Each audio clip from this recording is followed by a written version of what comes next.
And we back. Kapow, kapow, kapow. In addition to my Texas 6-shooters that I just brandished for all the YouTube viewers, not necessarily as exciting for the audio listeners, but in addition to that, I gave myself a haircut today. So an additional visual gift for the folks on YouTube. The episodes have, since I turned this from a startup podcast, which had about 10,000 subscribers, when I'm turning into a philosophy podcast, the listenership, let's just say, did not increase. I mentioned it before, but I just got to a point where I felt like, man, there are a lot of people giving advice for startups and building startups for 17 years. For a creative outlet like this project, I wanted to do anything but talk about startups. So started to talk about the philosophy that is the framework for everything that I do within startups, Advaita Vedanta. And this philosophy explicitly says that 1 in 10,000 might find these concepts interesting. But for those that do, nearly nothing is as interesting. Because these concepts are the biggest, they deal with the biggest questions there are. Existence, truth, wisdom, right action.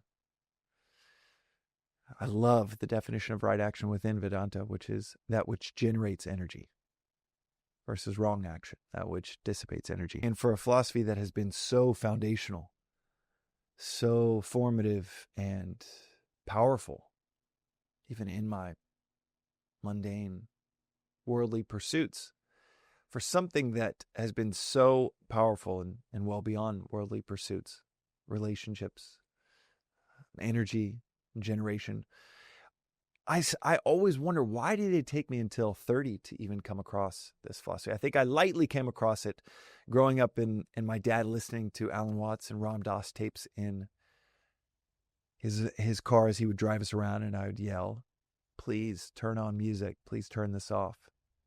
And then in my 20s, coming across Alan Watts and his expositions on the East with his melodic British accent, and rediscovering Ram Dass and having these moments of clarity and questioning of all of the curriculum we're given in the West for what makes a good life. Oftentimes the romantic curriculum of get what you want and want a lot of things. And if you don't have them, you don't want them enough, and you need to want them more, which is perhaps not the wisest philosophy we have come up with in the West, but is certainly the predominant philosophy written into nearly every mainstream TV series, mainstream books, mainstream movies. And you have the East that highlights within Buddha's Four Noble Truths that desire is the root of all suffering. Could not be further from the end of the spectrum of happiness is through desire and increasing it. And the opposite end of the spectrum, your desire, our desires, are the root of our unhappiness. And increasing that desire won't increase our happiness. It increases our agitation, our suffering. Granted, the romantic philosophy, which I have chatted about before, it is no longer a mainstream philosophy. There are very few philosophers that identify as romantic philosophers, academically speaking, intellectually speaking, and yet it made its way into the books and the media that we consume, and it is still entrenched. It is saturated with romantic philosophy of anything you want can be yours if you want it bad enough, and when you get it, you'll be, quote unquote, live happily ever after. So you have this major contrast, and I try to always say it's a gross oversimplification to talk about East and West, because now you have romanticism thoroughly entrenched in Bollywood or Eastern media as well. But I still come back to this question: why did it take me so long to come across this philosophy that, in terms of continuous study, is the oldest philosophy we know of, going back to the 4 textbooks, the Vedas? They're so old, so ancient, predates anything philosophical we have in the West. And yet, still, 10 out of 10 people on the street in the West probably have never heard of the Vedas, never heard of Vedanta. Whether they're interested, whether they are that 1 in 10,000 that are interested in it or not, have probably never come across the Bhagavad Gita, which globally is the most popular poem in the world. 700 verse, 30-minute read poem that is one of the canonical texts of this philosophy, is almost and oversimplified to say this, but directionally correct, is almost like the Bible in India. And yet 10 out of 10 people walking down Main Street here in Los Angeles have probably never read it. And I'd go so far as to say, I bet it was never even covered in the social studies classes for 8, 9, 10 out of 10 people walking down Main Street here in Los Angeles. And why is that? And for something that stopped me in my tracks, that maps to the best we have in science, the best we have in philosophy, the best we have in religion, the best we have in our personal subjective experience, in my opinion, the umbrella that makes space for all of these, the best of quantum mechanics all the way to subjective experience. When I first heard this philosophy, it just stopped me in my tracks to where I was like, that is describing my life, my experiences, my joys, my suffering. And then I came across the history, the intersection between East and West, philosophically speaking, which is only about 200 years old. You see, the Gita wasn't translated into English until 1785 at the direction of the then Governor General of British India. It wasn't translated earlier, and this is through my online research on the timing of when it was translated and why it wasn't translated earlier. It wasn't translated earlier because Sanskrit was largely inaccessible to Europeans until the late 18th century due to linguistic, cultural, and political barriers. Prior to translation in 1785, the Gita and philosophical texts like the Upanishads were transmitted orally in Sanskrit, in the original Sanskrit. And it was traditionally done only in Sanskrit to preserve the language that these texts were written in thousands of years ago, which is remarkable given that you have something like the Bible in modern English that went from Christ's words in Aramaic to the Gospels in Greek, to then Latin, then to French, then to Old English, then to modern English. There's a lot of room and many degrees for error and mistranslation. This stayed in Sanskrit, but that limited the audience. You had to speak Sanskrit. And Sanskrit in Europe until the 18th century was completely unspoken. It was not understood, and the masters within this tradition refused to translate it into other languages, especially English. It's storied in it, and it could be apocryphal, but the Governor General had to go to about 10 different masters of this tradition just to get it translated into English. Not the lessons, not the interpretations, not the commentary, just the text itself, because it was, well, in Vedanta we've talked about a qualified student.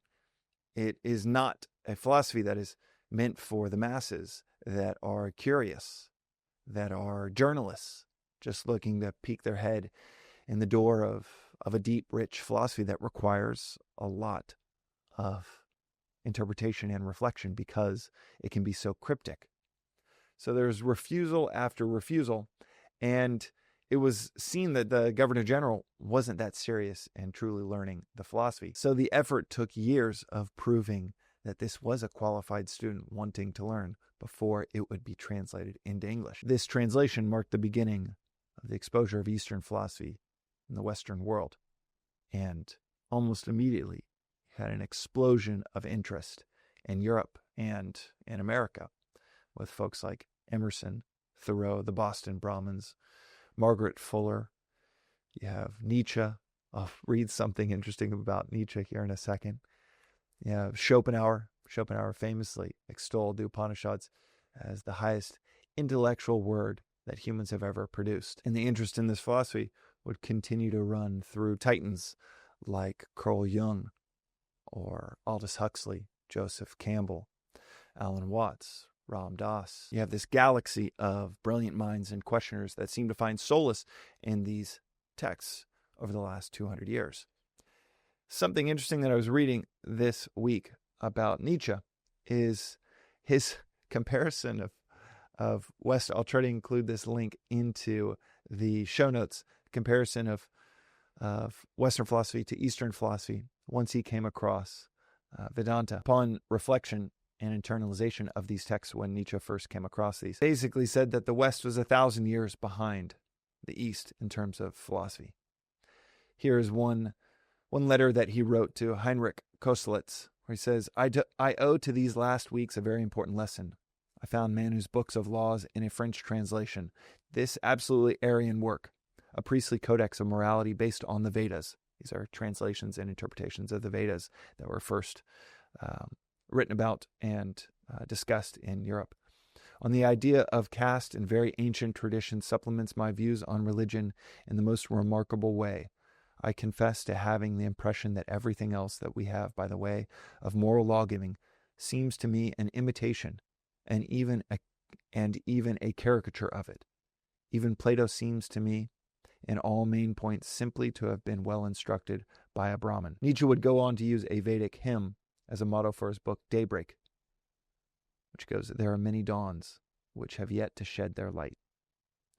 In one of his book's passages, he wrote, for those Brahmins believed, firstly, that the priests were more powerful than the gods, and secondly, that the power of priests resided in observances, which is why their poets never wearied of celebrating the observances, prayers, ceremonies, sacrifices, hymns, verses, as the real givers of all good things, meaning that they didn't overly celebrate the rituals, the ritualization, the adornments around the philosophy. Let us, and Nietzsche continues, let us first of all see to it that Europe overtakes what was done several thousands of years ago in India, among the nation of thinkers, in accordance with the commandments of reason. He would often extol the value of reason within Indian philosophy and its priority of reason over surrender, which I did an episode on a few days ago. Reason first, surrender second, versus a religious view of surrender first, then try to understand it all second. In his genealogy of morals, he mentions the Upanishads, or the eternal order, as he calls it, which is close to Sanatana Dharma, which means eternal principles, which are the Vedic Sanskrit texts that are still revered in Hinduism, and he also refers to the translated works of his friend Paul Deussen, on the Brahma Sutras, which summarizes the philosophical and spiritual ideas in the Upanishads. This writer that is covering the connection of Nietzsche and Vedanta, this was sent to me, like I said, a few days ago, goes on to say, the Vedas state that one should liberate oneself from the illusion of individuality and recognize that one is the Atman. One is the capital S, self. This is saying exactly the same thing that Nietzsche wants. The man in us is something to be overcome, and strive for the figure of the Übermensch, the overman, that which is above the man, that the human within us that has human desires and feelings, emotions, pursuits. Schopenhauer is also discussed in this essay because he precedes Nietzsche and he extolled, like I said, praised the Upanishads to no end, and famously praised them to no end, and was, I don't know how he gleaned the insights from the cryptic texts without any commentaries, without any teachers, without any community, and yet Schopenhauer famously did, and it's one of the greatest philosophers of the European tradition. This writer in this essay says, Schopenhauer also gives a striking anticipation of Nietzsche's Übermensch, a person who found satisfaction in life and took perfect delight in it, who desired, in spite of calm deliberation, that the course of his life, as he had hitherto experienced, it should be of endless duration or of constant recurrence, whose courage to face life was so great that in return for life's pleasures, he would willingly and gladly put up with all the hardships and miseries to which it is subject. Schopenhauer preferred the one who understood the truth of the Upanishads.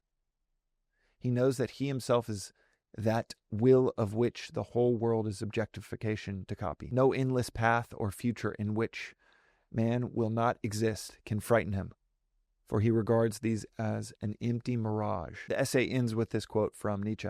I imagine future thinkers in whom European-American indefatigability is combined with the hundredfold inherited contemplativeness of the Asians. Such a combination will bring the riddle of the world to a solution. In other words, such a combination between East and West will bring solutions to our biggest riddles. I wanted to cover this topic, this intersection of East and West, in this reflection today. One, because this essay was sent my way and I had never heard. I definitely knew of Schopenhauer's views of Vedanta. I definitely knew of Vedanta, by the way, is just another word for Upanishads, as we've discussed in many episodes. Definitely knew of Carl Jung's appreciation and studying it each day, Joseph Campbell, all of those sages I've mentioned before, Margaret Fuller, the grandmother of the women's rights movement in the West. And I knew of that galaxy. I did not know of Nietzsche's appreciation of Eastern philosophy, of the Upanishads specifically, which is the other canonical text next to the Bhagavad Gita. But I also mention it because it is a question that I think about so often of, why isn't everyone talking about this philosophy? And in the West, people that care about a pursuit of wisdom, of truth, at least a cursory knowledge of this philosophy. And then I remember the history that I only learned a few years ago, that we didn't have access to these texts until the Enlightenment was kind of coming to a close, till the explosion of Western thought, of Western questioning, as we move from an intellectual and idea-centric culture to an industrial culture, as the sun began to set with the intellectual, the idea-driven culture of the Enlightenment, and it began to rise with the Industrial Revolution. This idea, these concepts, these texts planted these seeds. And I have a feeling we're at the beginning of an explosion again on the intellectual, the idea, the conceptual, the reorientation conceptually between us and the worlds that we operate in, the lives that we live. I think there is a massive explosion that is beginning with a resurfacing, a recognition, a reorientation with the timeless concepts that have been there waiting for us to rediscover, to reflect on deeply, that might sound